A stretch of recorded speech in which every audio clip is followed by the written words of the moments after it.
Hello, I'm Tom Dunn, and we are doing another video of Citizens Forum with our city manager, Rick Connors. Rick, welcome. Well, thank you very much, Tom. Good to see you guys again. Well, it was 2 weeks ago we did this, and I'm getting happy with that. I mean, it gets a lot of information now. But once we start having city council meetings in September, right after Labor Day, I think it is. Right. The first one.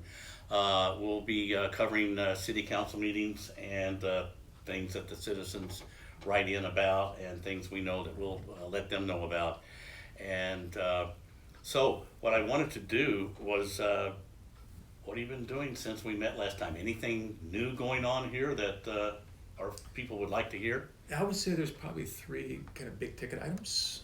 The first one was that we had the very first, after 3 years, Citizens Advisory Commission meeting. I don't believe The you. very first. I can't. It actually happened. We had a very small agenda. The first one was to nominate a chair and a vice chair, which we did. And then we had to approve bylaws, which we did with some minor corrections. And then the third ticket item on that agenda was this Heroes, History, and Heritage policy document so that we can recognize the great contributions of those that preceded us in government, in the community, in business, to create and inspire a future vision of what the city could be. So although there was some discussion on some elements of that thing, that document will be slightly upgraded a little bit and then presented to the council on the 8th of September for approval. And it'll be an actual city policy document that we can start nominating and approving and celebrating the contributions of those that make the city great and have made this city great. Yeah, that is, and there are a lot of them around. I don't know how many people have been to some of the senior Christmas dinners we have, the Citizen of the Year. And there's a lot of people there that I learned who they were and what they had contributed, because from the time that this city was incorporated, it has gone through major changes. Yeah. And when I was here with the CBs, it was a little cracker joint with bars and some other fun things to do.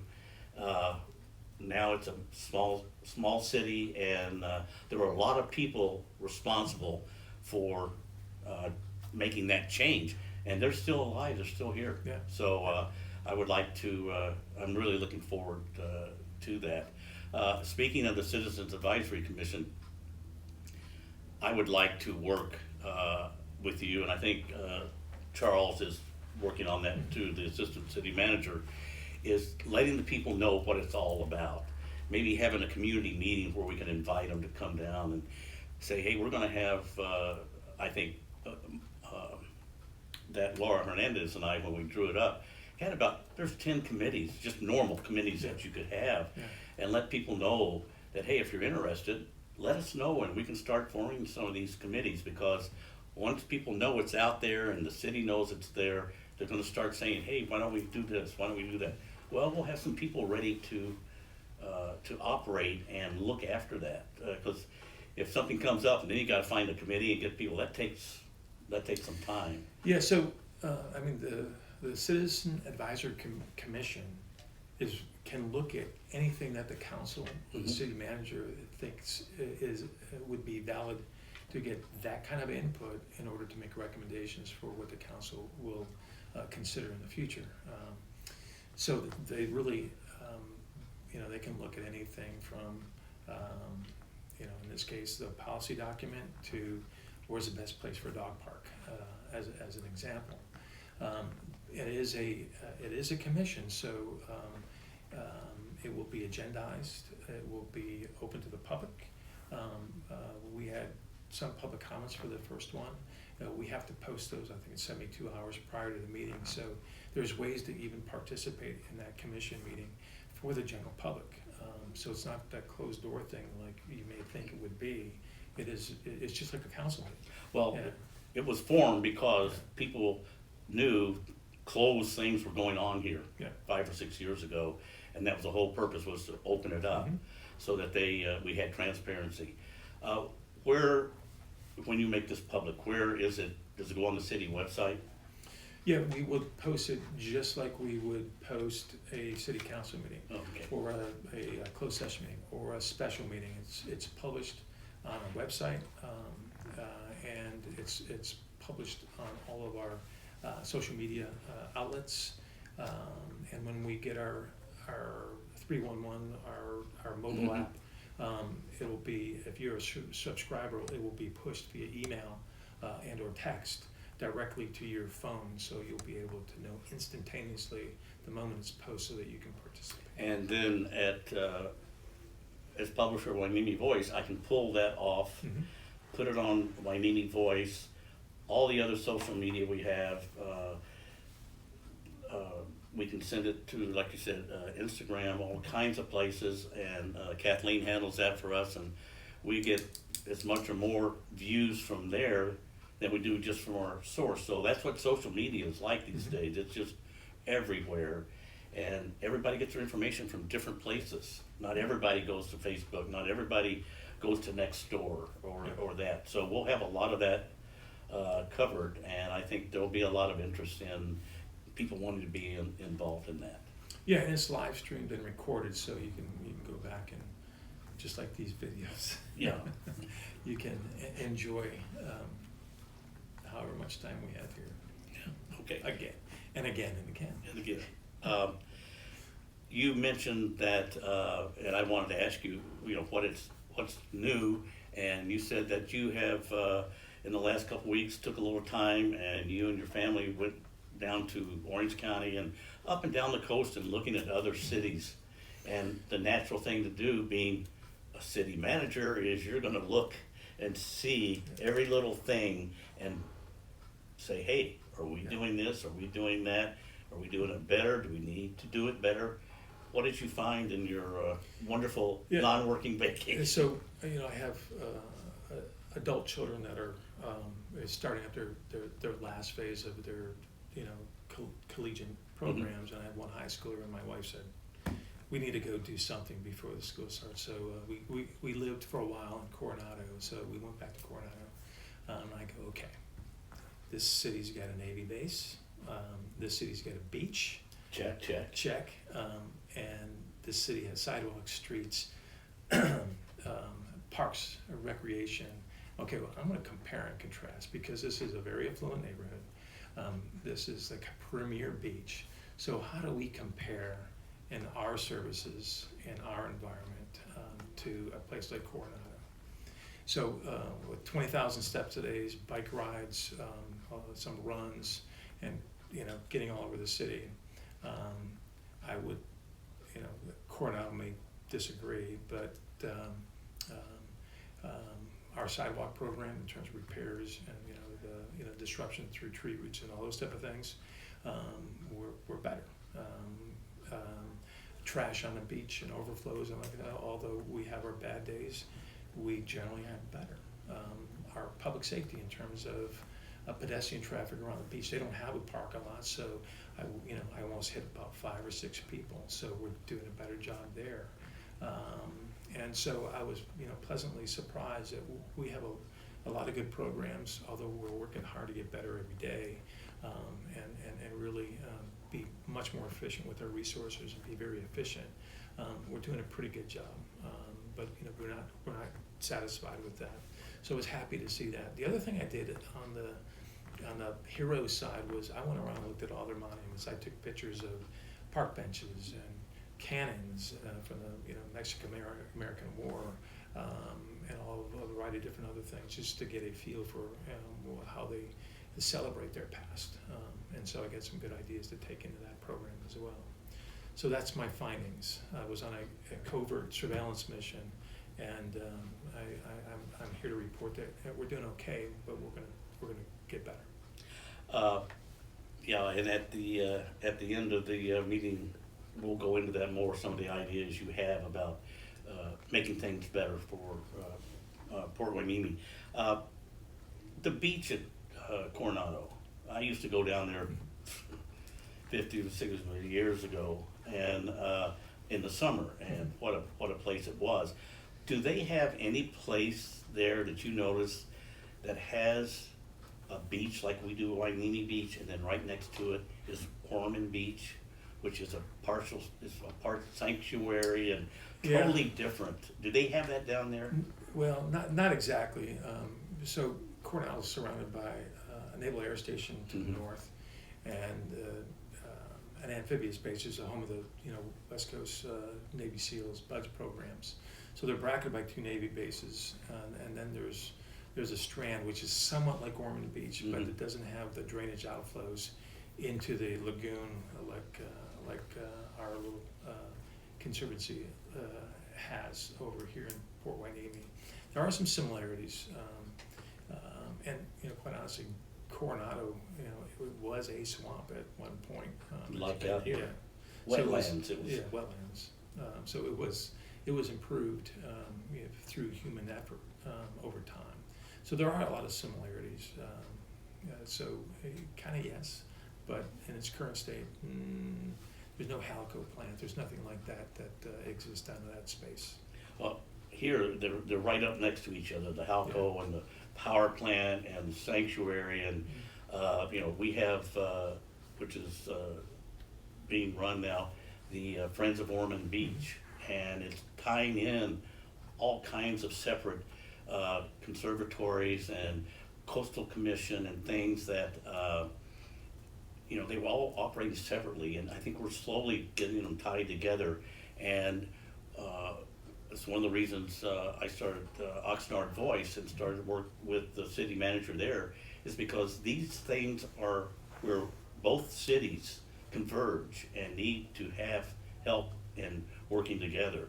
So I think that with what the cities do, the Friends of Ormond Beach, and just the citizens who are so involved and like the beach cleanup every Saturday, that there's really involvement here in that, and I think that is something special, and I really want to keep it going so that it's on the front of everybody's mind about that's unique, where you can walk down the beach and wham, you've got this type of a beach here, and you walk a quarter mile and you've got a whole nother style of beach. So yeah, I mean, as you described, there's a lot of players in that domain, and I met with city manager Oxnard yesterday, and we talked about kind of aligning and finding efficiencies in our resources and talent to mix up with all these other players, so that we have a very dedicated, disciplined approach to making that the environment that I think all environmentalists and all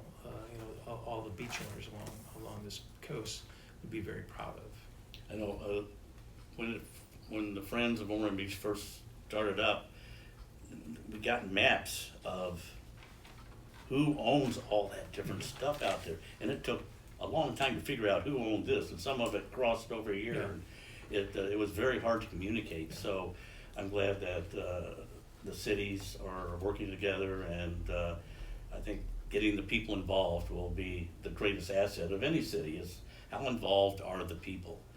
And a few years ago, when I started doing all this, there was not a lot of involvement, but I see more and more of it, and I'm sure you understand that is something that you want to bring here for Right. for the people. An awareness that inspires action is what we're trying to do. Bring them to action. I like that. Very, very nice. Okay. I want to go over, was there anything else that you did on your time that you Well, wanted? the other big thing was we had our primary water line foul. It failed? It failed. We have a number of different water distributors. Each one has. How many? 3? We have at least 3, but we have some backup options too. But our primary one, Union, their line failed. That line, unfortunately, is not in the city of Port Wainimi. It's in the city of Oxnard at Perkins and Pleasant Valley, and it did a lot of road damage, right? So we have made the repair today. That was about 3 weeks ago. But when you look at the infrastructure underneath our streets, it is amazing how many pipes and lines and things that are sitting there kind of working on your behalf without any knowledge of it. The good news is we have a very rigorous backup plan that we were able to execute immediately. And we are now at the stage where we're doing all the requirements that we need to do to make sure that that water is safe and that the lines are safe and fully supported for the pressures that go through those systems. And so that should be active back in the summer. We'll be back up to our full configuration to make sure that we have our water supplies intact plus backup.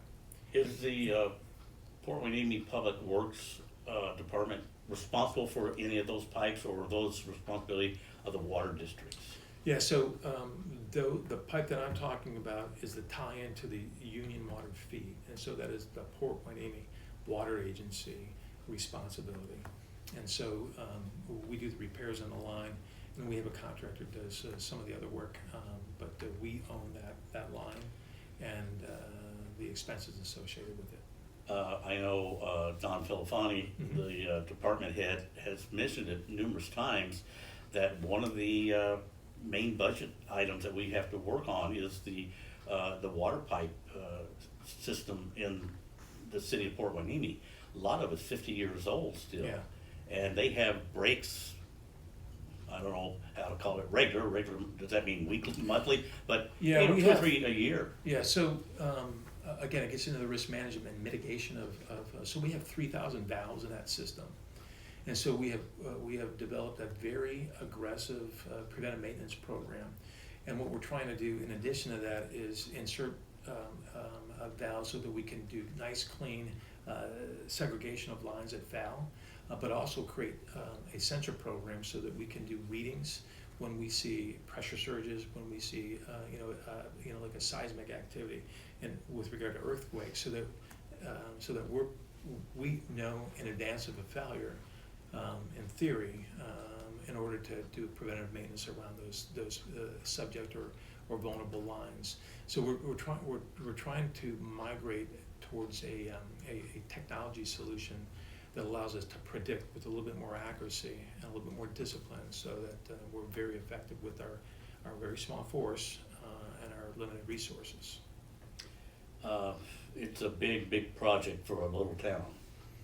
Yeah, so we're trying, and that's just one area, but we're trying to deploy technology to help us be a lot more predictive. And so when you start getting reactive, costs go up, and your ability to keep up with the number of things that fail or happen simultaneously really challenge your priority system and your workforce. So we're trying to through a variety of different process improvements, technology insertions, and also adjacent relationships, trying to be a lot more balanced in our day-to-day routines. The water situation in Port Hueneme is very important to the residents here for a couple reasons. One is, which is normal when you have a drought, you gotta conserve, and the city has a 3-point plan levels of what you do depending upon how bad the drought is, and I think Port Hueneme came in 2nd or 3rd in the best conserving of water during the drought we had a couple years ago. And the cost of the water and the water bills and the water rates, it's on one of the top things on the city survey I did. It was number 1 or 2, I can't remember right offhand, that people were really concerned about that. Yeah. And so it's glad to know that in this short a time, that we have 3,000 valves out there. That's quite a bit of knowledge in such a short time about that. The other things I want to do is review what we have discussed and see if there's been any progress made. The first one is the main issue we discussed last time was that the lights at the Miranda Park, Bubbling Springs, plus the street lights at Bubbling Springs and out there these were the new LED lights, were very bright and disturbing at night to a lot of people. And you mentioned at that time, this was 2 weeks ago, that Edison was coming out and was going to do some testing and see what was going on. And what's the feedback, what's the schedule, what's been happening on that lighting system? I really haven't seen too much, would you call them complaints, concerns Mhm. from the community. Usually I get, direct emails. So I haven't seen a lot in the last 30 days or so. I do see occasional hits, but by and large, we're doing roving patrols at night, and making comparisons, Mhm. kind of the old luminosity of the pre-existing lights.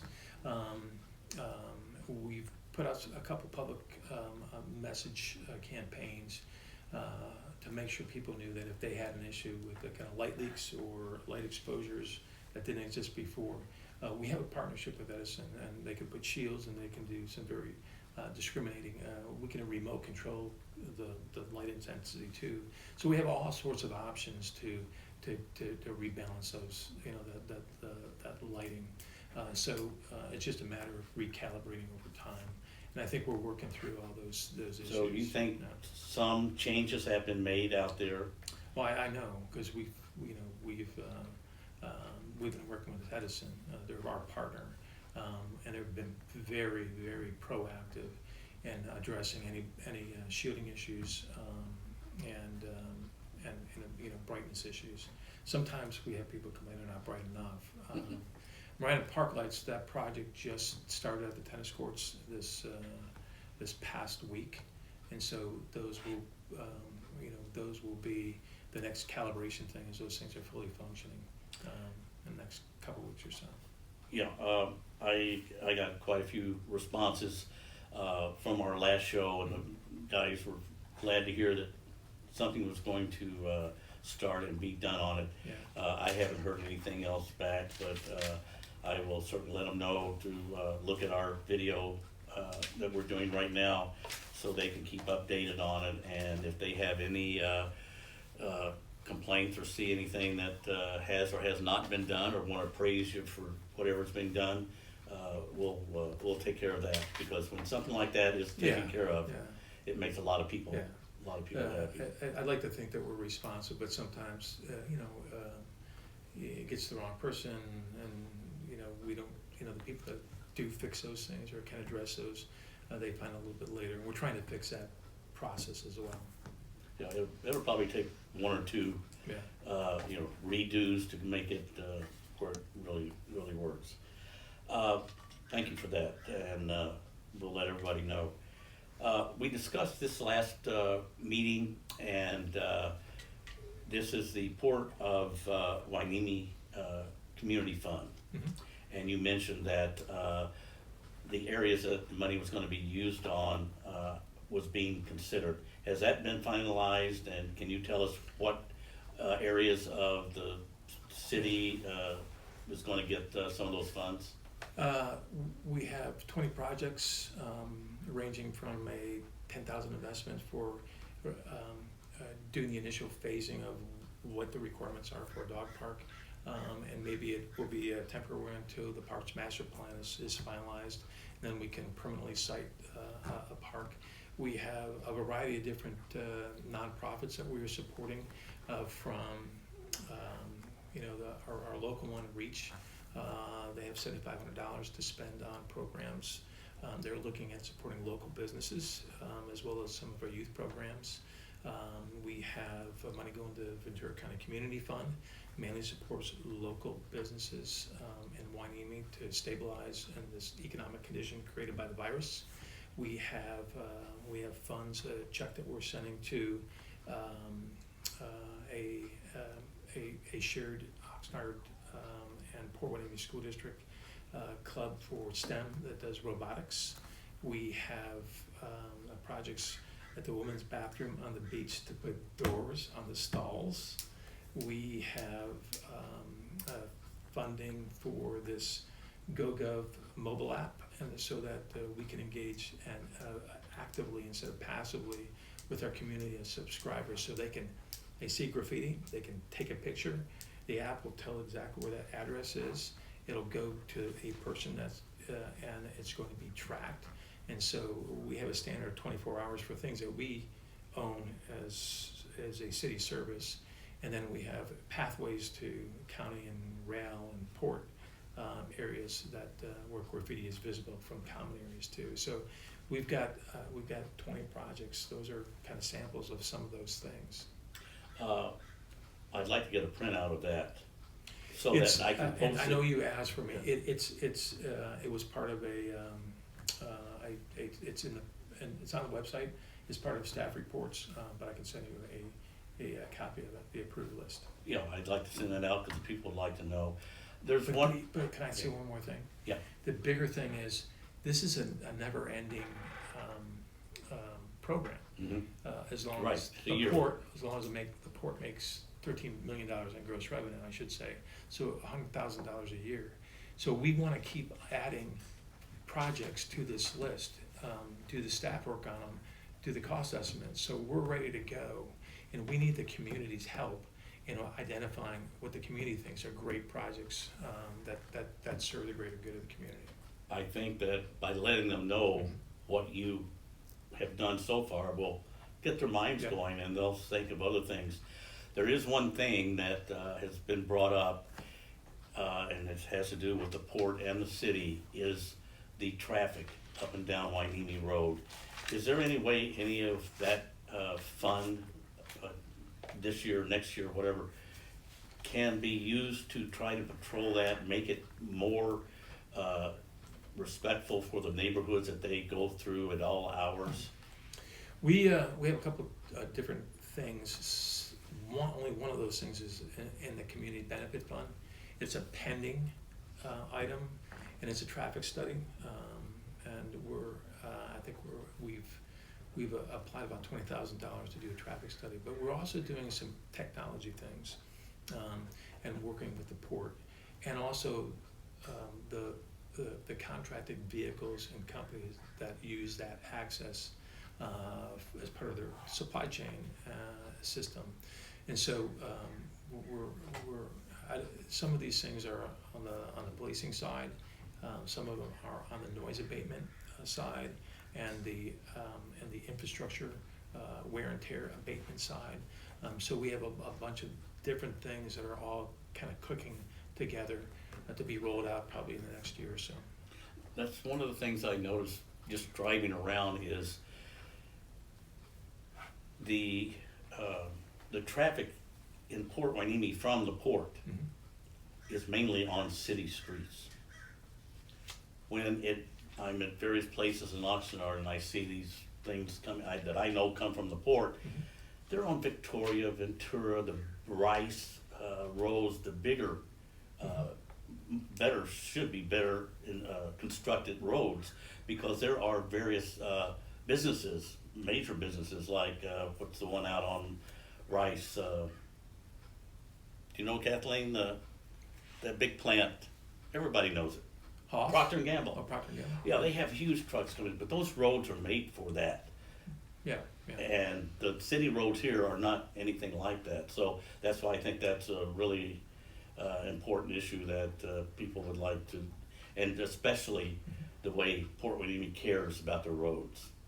We discussed this one of the times before. As soon as you come into Port Wainimi, you say, I'm back on the good, smooth roads again. So I think the people living here deserve that. Yeah. And these are just regular sized roads. So appreciate hearing about all of that. How are the security cameras and lights coming at the parks and the beach?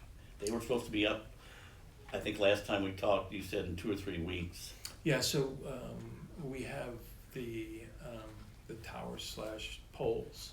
We have the conduit wired. We have the service secured.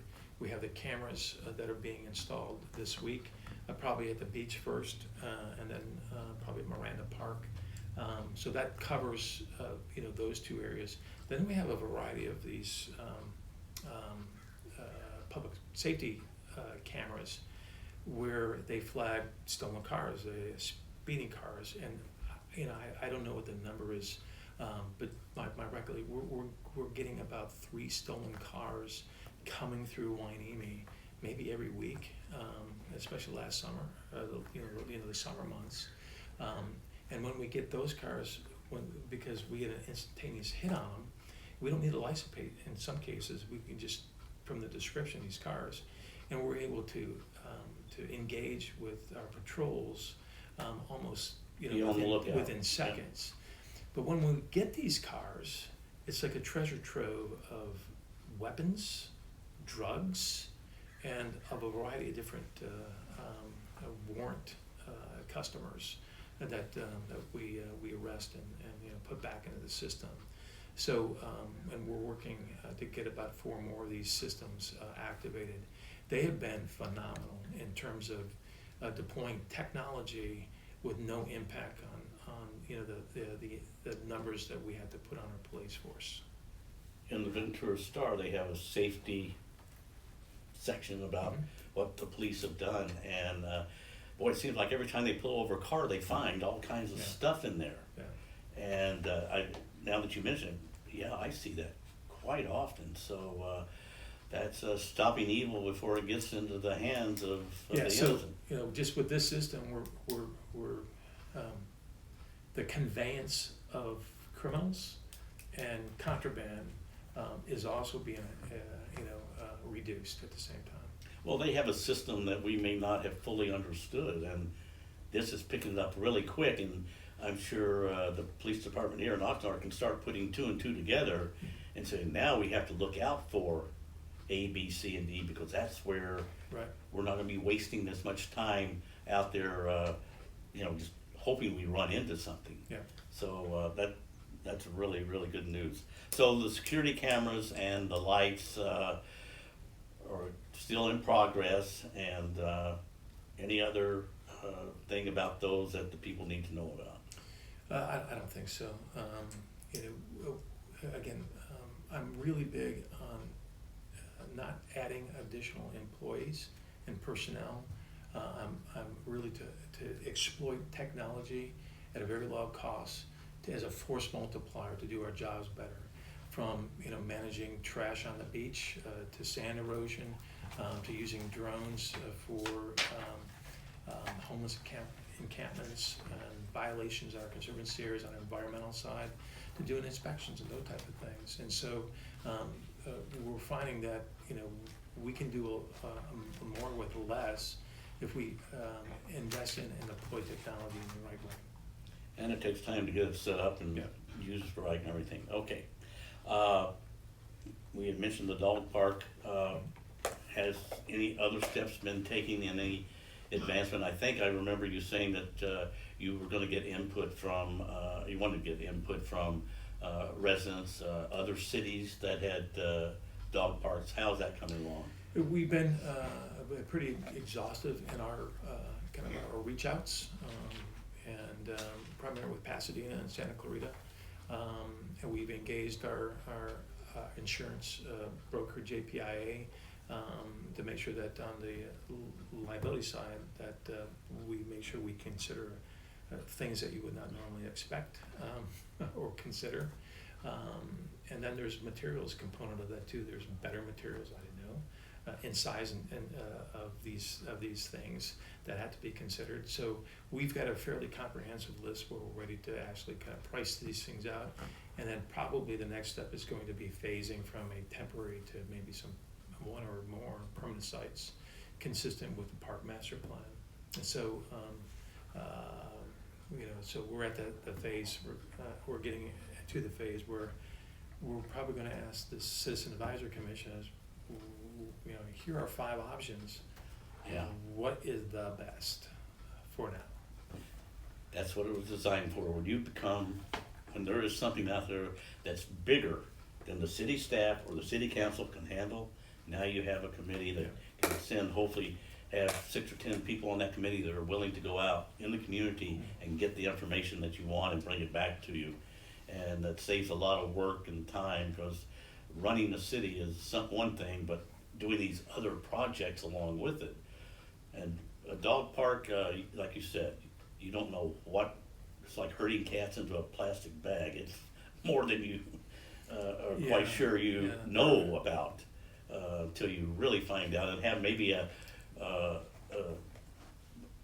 an exhibition one where you can find out, hey, here's what really happens if we put 2 and 2 together. Do we get 4, or do we get 10, or do we get -7? You know, it's somewhere up along that scale, so you'll know how to design it and legally, because I'm sure the insurance thing is something that is very, very critical. So, also Miranda Park, the restoration plan there, has that moved on any more? Anything come up new about that? There are some pre-existing things in our capital improvement project list, including the rehab of the building, and a couple other things. I think we're going to allow the Parks Master Plan to mature into the multiple phases, to get an idea of what may be the optimal use of that piece of property. From a city manager perspective, whatever serves the community best, I don't really care all that much what that is. We'll do that if it makes sense. I'm more interested in the maintenance costs and the landscaping costs and the ability to preserve it at a high level without absorbing a landscaping scenario that is just high cost maintenance. So we want to make sure that we resolve those things too, not just the use component of it. It's interesting you mentioned that. Mm-hmm. Last April, Kathleen and Michael, our photographer, and myself did a video of the park and pointed out all the things that needed work on. And I went by there this afternoon before I stopped here, and very little has been done. And you just mentioned the landscaping, the maintenance. There are weeds everywhere, brown spots everywhere. The grass is shabby. Leaves look like they've been there for months. It just doesn't look like anybody. Well, it's just not. It just doesn't look good. Not to make excuses, but during COVID, we had depended on, and quite largely on our landscaping on a couple of options, landscaping crews in large numbers from a county probation department. They just started probably about a week or two ago, and so they're getting spun back up. So our landscaping has suffered from the start of March through current time frame. So during the coverage. So our service levels, in particular, our watering cycles and some other things, we pulled back on some of the watering cycles because we did a major sidewalk replacement in Miranda Park, and now we're doing the lightings around the tennis courts and some of the other park features. So we pulled back some of our watering cycling to accommodate some of those projects. Well, I'm glad to hear that there is a reason for it, other than just neglect.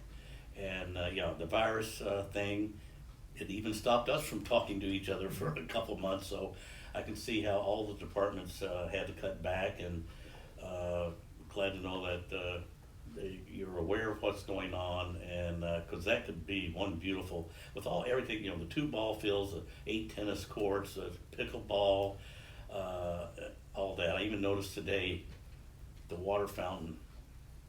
When we did a video of that a year and a half ago. It was not working properly. It wouldn't drain. It's still that way. So, and there were people who were using it, not using the water fountain, but they were at the park and stuff. And so it would be one. I'm looking forward to having it up to date and serviceable for every citizen, because there's kids out there playing. I mean, they will be softball, basketball. You have a little kids park over there. People picnic. So it would be used quite substantially when it gets restored and everything. So glad to hear that you're up on that. I'd like to finish out our show today on. I know you've mentioned a couple things since we started talking a month or so ago. Your plans any changes, any new ideas, improvements that you have for rest of the year and beyond? What do you see? You've been here 6 months or so. What do you see? What do you have in plan for the city of Fort McNamee? Well, my job is to execute the city council's mission vision, be aligned with their guiding principles and values, and inform those areas, and take those and then formulate action plans. I call it mapping strategy to task, with full regard to our resource limitations, our personnel limitations, our talent limitations. And so I call it, going for excellence. How can we deploy in an efficient way, with allocation between the various stakeholders that we have available to us, to do the most with the least? And so that's, I'm a continuous process improvement person. I try to blend process and technology at low cost to have a high payoff. I try to minimize repetitive tasks, that are time consuming. If we're doing it manually, they're prone to errors. And then I'm really conscious about primary and backup plans with all our utility systems, so that we reduce the cost of services, and honor and good stewardship of the revenue provided by the community and the businesses, and the other the ways that we generate revenue for the city to execute these things on the city's behalf. So this community and this beach and those parks should be high visitor, pristine environments, and that's what every strategic planning initiative has said over time. That's what our Parks Master initial phase is saying, and now I need to get us to that standard that we should be able to get to. You mentioned about changing or using more efficiently the social networks that are available to anybody, and that you want to get the city involved in that and update and upgrade. Can you let the people know what your goal is in that area? Well, I'm a firm believer that aside from operating transparently in the public domain, council meetings, commission meetings, those type of things, we should be pushing in every channel that we can any information that affects community, whether it's the business community, residents, and visitors. And there's multiple channels available to us. The more we can provide good messaging, the more we can use things that to prevent people from actively having to go and search for information. We will make a great investment into the number one, the situation awareness of what's going on, as well as the sense that the city is doing work and good work on behalf of those that we are serving. And so, whether it's public safety or it's public works, we want to make sure that the citizens of this community recognize that every day we're fighting for them. And we need to do that through our communications plans and our communication channels. Communication is my middle name, and I look forward to being able to take what you develop and you put on your website that we can take and spread, so that the people will have so much more information at the tip of their fingers. Right. And not have to go wandering through here, wandering through there. They can get it at one spot. And I think that'll be a great ascension for the people here who told me 4 years ago, we don't know what's going on. So I'm glad that we're on the same path. Yeah. And communication is the key.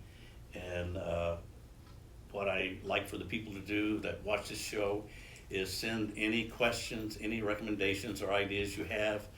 Email it to Brick and myself. Our emails will be up here that you can see, and it's fun to see what people are thinking out there.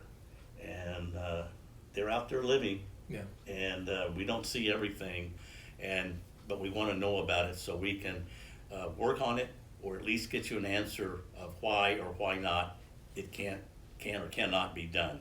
So thanks for watching. Thank you, Brick, for telling us everything that you know is going on, and your vacation details. And were you paid for that? Yes, you were. Okay. Thank you guys very much. And next month we'll have a video, and we'll be covering the 2 city council meetings. And one thing I'm going to do is I'm going to start posting up the agendas on Wainimi Voice of what the city council is doing. You'll get it on probably the Friday or Saturday before the Monday, so that you'll know what they're going to be talking about and what to look for, and hopefully that'll keep you informed. So thanks again for watching, and look forward to seeing you on our next video.